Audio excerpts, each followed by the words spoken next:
For as long as I can remember, I've been addicted to drugs and alcohol. I started drinking at 10. It was probably the first time I started sneaking wine and vodka and stuff out of the fridge and cabinet. And then I found drugs. I found cocaine at 16, found marijuana at 13. I didn't feel normal.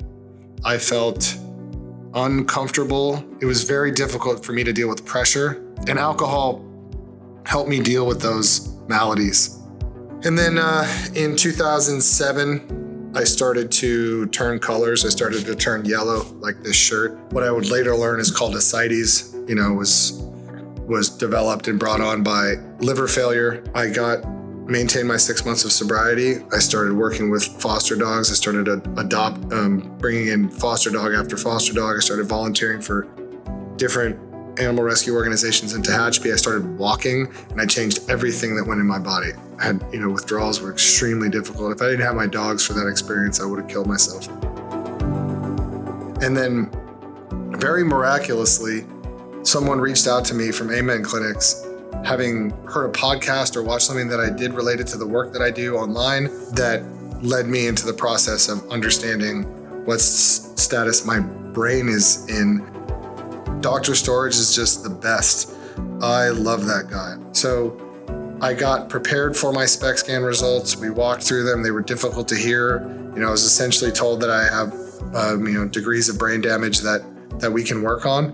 I'm a relatively, I've damaged myself over the long haul. I've got to repair myself kind of over the long haul. So I'm optimistic. And now I have a much better understanding of what's going on with me. What Dr. Storage thought we might see in my scans was exactly what happened.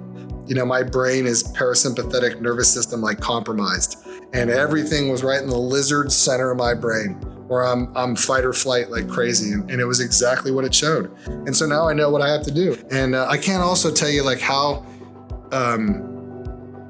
good it feels to be part of a qualified community of medical professionals where they're not trying to ram pills down my throat at every turn. With literally every symptom I bring up, they throw a different one out at you.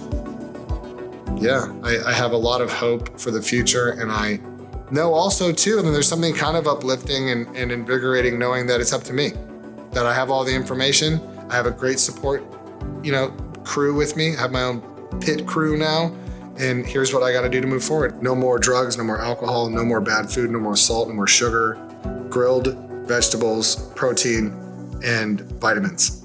And I got rapidly better.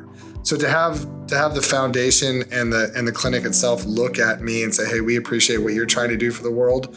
Let's do something for you was it was extremely emotional.